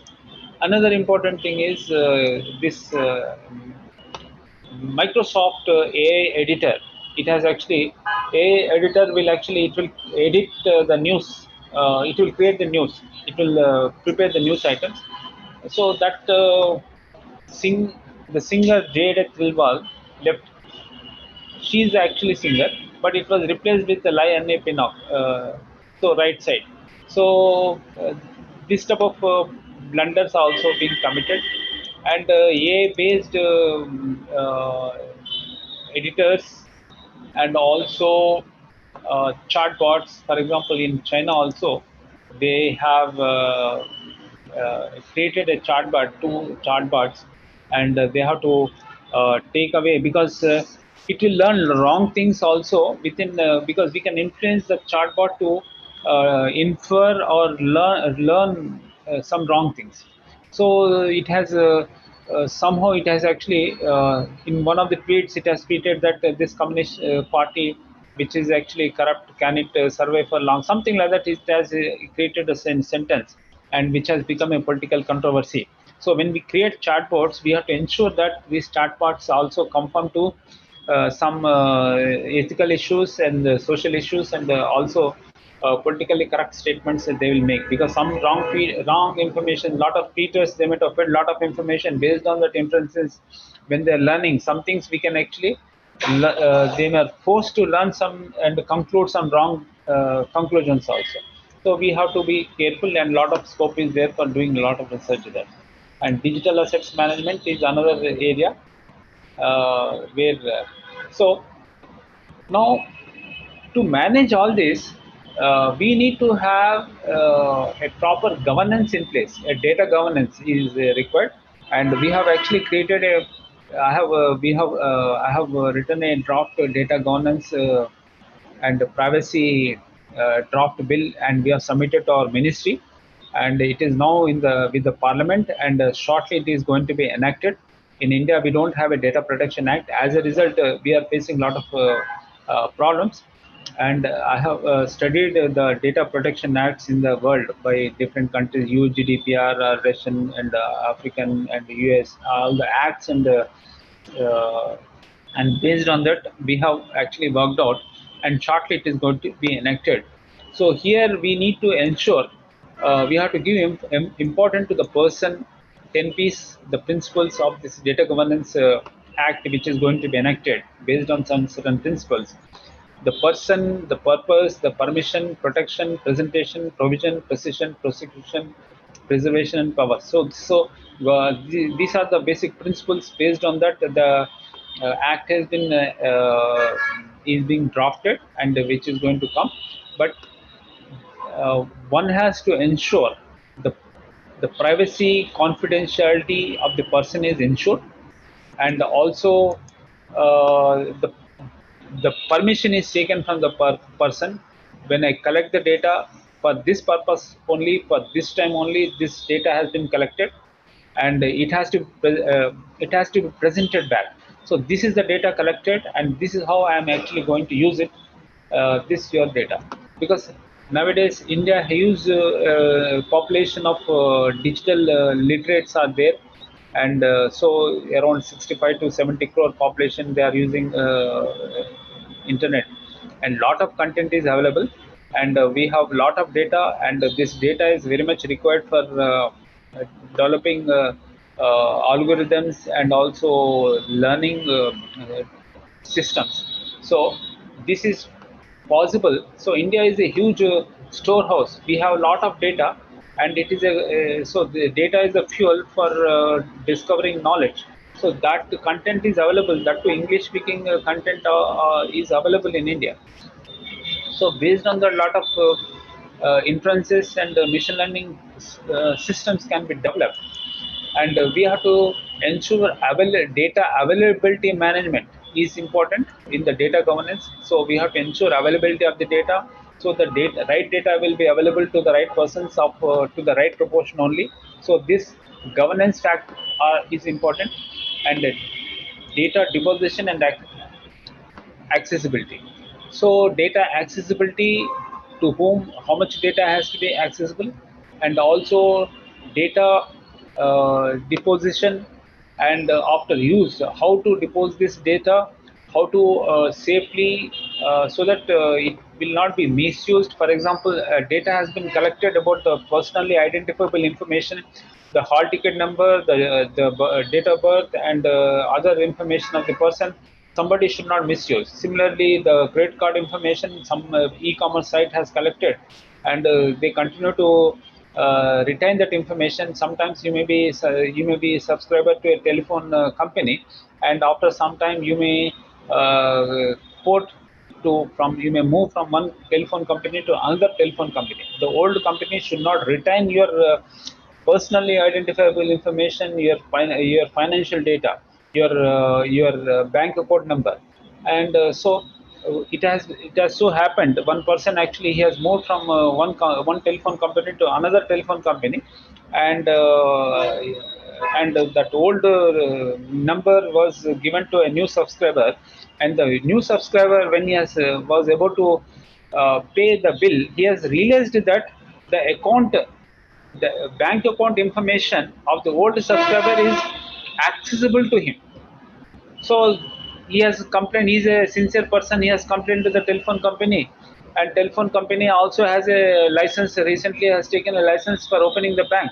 So that's how. So this stuff, because of lack of proper data governance rules in the country, these type of things are actually happening.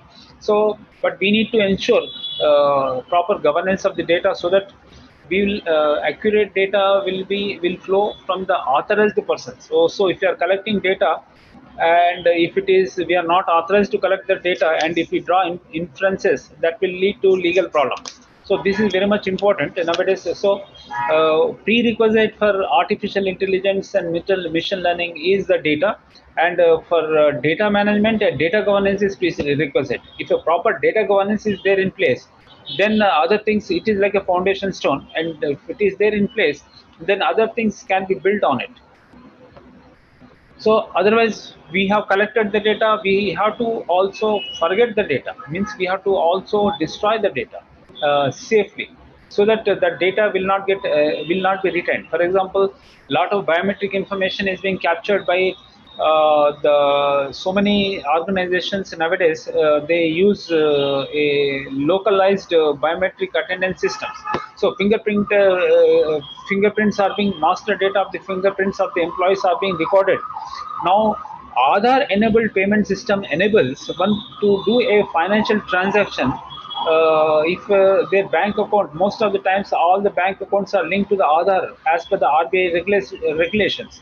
So once, without my without a credit card, or without a debit card, or without an internet bank account also, one can do a financial transaction with an ePOS device connected with a biometric reader. So one can put a fingerprint of a person, and if they know the bank account number or Aadhaar number and a fingerprint, and one can do a transaction. So this fingerprints which are recorded locally can be misused also. So whatever if a person or an employee leaves the organization, one should ensure that the biometrics or such personal information gathered digitally also destroyed safely, so that the compliance also is important. So otherwise, after somebody else can misuse that fingerprint to withdraw money from the ex-employee's account.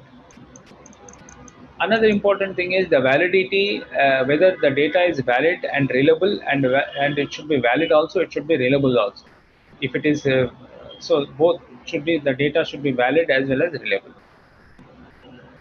So data privacy is another important thing, because privacy and confidentiality, security, all these are very much important. So personally identifiable information, as I told about the hall ticket number, date of birth, and the bank account number, and the place of birth or year of birth, or such type of information is very much, and also the personal preferences.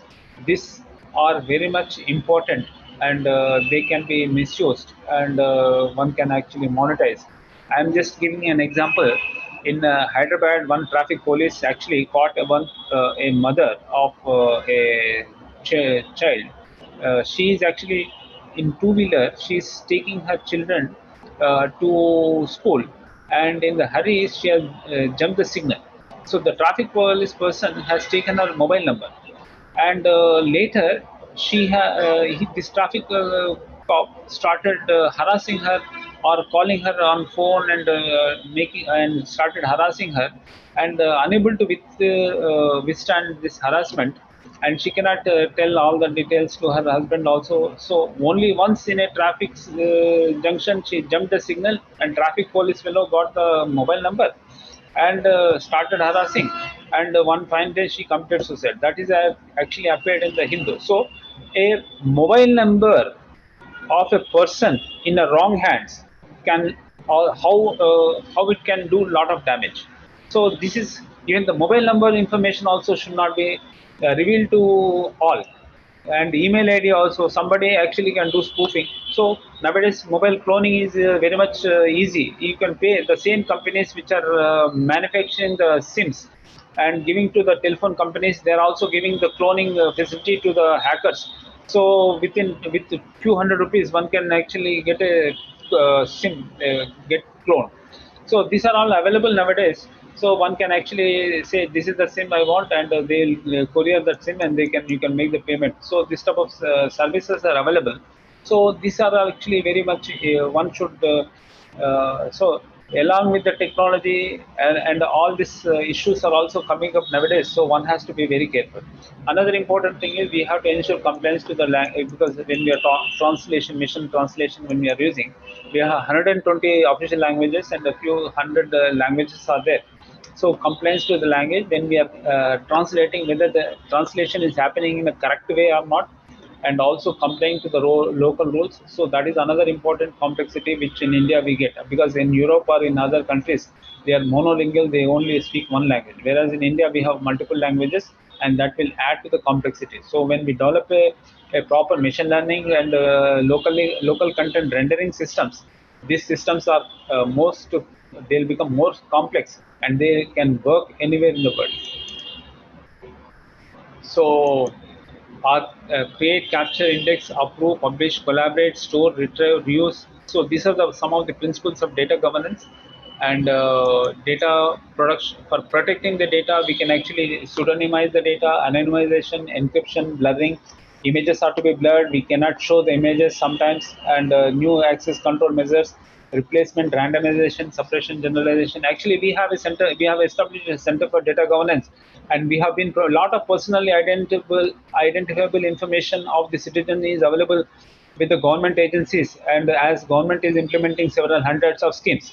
So in order to protect the privacy and security of the individual citizens, we are providing data governance services to the government organizations, so that when the real decision maker, they know whether the person is a below poverty line person or not, whether he is eligible or not. That's all.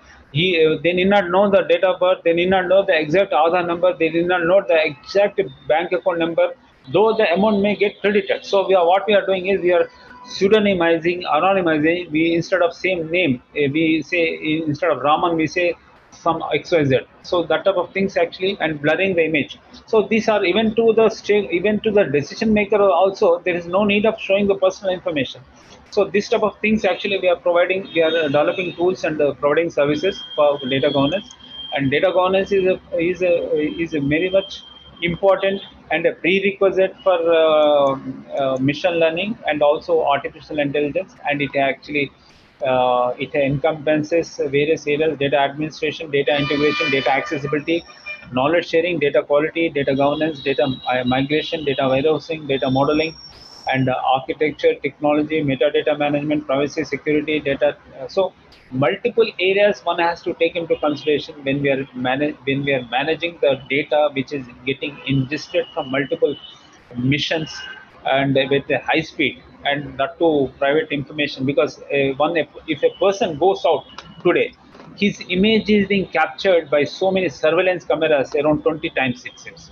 So this images actually one can misuse also, because somebody can actually, so social media also content updation is easy.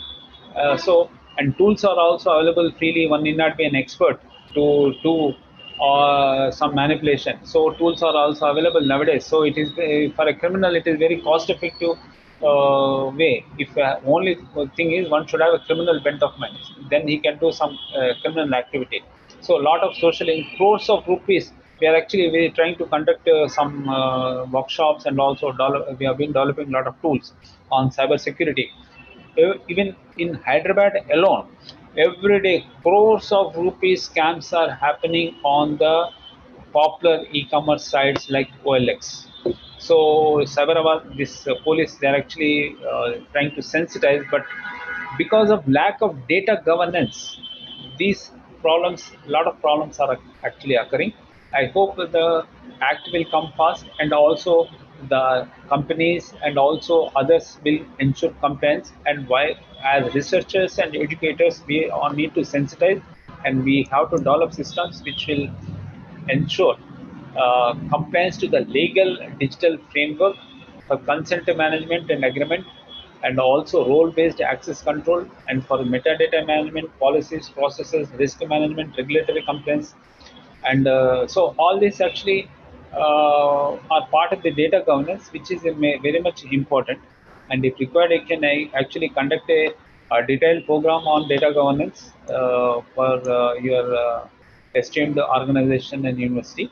As I told, data disposition is also very much important, and every organization should, for example, a hospital, lot of patient data, lot of private data is available to them, and that they should destroy. Once the patient is discharged, they should hand over to the patient, or so or patient should have a say. So nowadays, this because of lack of rules, a lot of data, personal data of the individuals is being collected and maybe misused or sometimes several times by organizations. So we should have a proper in the data governance, proper discussion policy also should be there. So ownership also, we have to define the ownership. Who owns the data? For example, if the personal information is being captured, who owns? Owner, the real citizen data, if you are capturing us, our student data is captured, faculty data is captured, that the data owner is the faculty. And then data has to be used for the permitted purpose only, for making the pay and allowances or for allocation of marks or preparing mark sheet or whatever maybe. Subsequently, for it has to be retained for a period for which it has to be retained. And nowadays, the government of India also has launched DigiLocker, such type of tools, so that the link of the metadata can be linked to that, so that readable information can be accessed. So there can be single source of truth, and multiple locations, the data need not be recaptured again and again. So these are some of the things I thought I'll speak on. And we have, of course, this is a important topic. Another important thing is archiving, aggregation, analysis, production of from tips, and protection from the ransomware attacks. So this hacking, hackers, and nowadays electromagnetic warfare is another big area, and a lot of research is also happening, so that our electromagnetic arena or the spectrum, in case if there are any intrusions, because nowadays unmanned UAVs at high speed also can be dropped. For example, in Saudi Arabia, this some terrorists actually they have destroyed a lot of oil fields overnight without moving any person, just by using UAVs. And even in India also, in Naxal-prone areas, they have actually used this. They try to destroy. So this type of things are actually happening. So we need to have a proper AI-based. Nowadays, cyber security has become a very important, and in cyber security area, artificial intelligence based cyber security is now the need of the hour, and a lot of research is also happening. A lot of tools uh, and frameworks are being developed based on the AI and machine learning based artificial intelligence. So, for example, if I'm using, somebody may know my user ID password. For example, you are using your email account from your system, which is traditionally you are using from your mobile and also laptop. Suddenly, if you are going to a new place, and if you are you are trying to open your account, it will ask for it will send an OTP, and it will also confirm whether you are only trying to use, or somebody who got your user ID password is trying to log into. So this Google Gmail, I'm just giving an example of the Gmail, how actually they are trying to improve the security of their assets. So similarly, we need to also build systems which are actually AI based, AI driven, so that we can test if a person, because most of the Indian users, they are semi-literates or illiterates, so they may not they may openly reveal their user ID passwords to others. So we have to use this machine learning tools, whether the person is using his mobile from his mobile device, from his house only, because geo fencing is also possible from his house. And traditionally from Indian timing, if he's logging in, then okay, you permit. Otherwise, at odd time from a different country and different device, if they are using same user ID and mobile number also, user ID and password may be correct, but we should not allow the transactions. So such type of fortification of the security is important based on the machine learning. So machine learning also can facilitate, artificial intelligence also can facilitate us to improve the security and of the systems being developed. So the good initiative taken by the SRM institutes and on this, so I congratulate once again and compliment and my best wishes to the institution, and also thank for giving me this opportunity. Sir, thank you. Raja Second, sir. Thank you, sir. Thank you for providing your admirable and valuable information regarding the IoT and AI and ML, sir. Yes, sir. Madam, Sudha, madam. 1 second, sir. Yes. Krishnamurthy, sir, you can start. Yeah, participants, if you have any queries, you can put it in chat box. The guest speaker is available to clarify your queries.